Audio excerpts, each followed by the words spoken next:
Hello friends, today in this video I will show you how to enter and exit full screen mode in Microsoft Edge.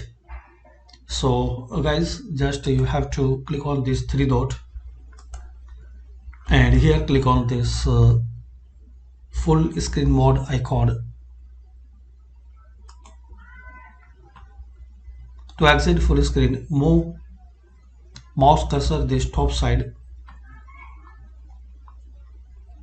So you will see this now line. Click this arrow to exit full screen mode.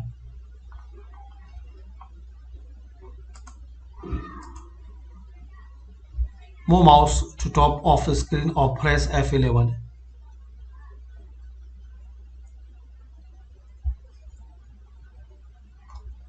And in some keyboard not working, so easy way, move your cursor mouse cursor this top way and you will see once you scroll down, so this bar you can exit.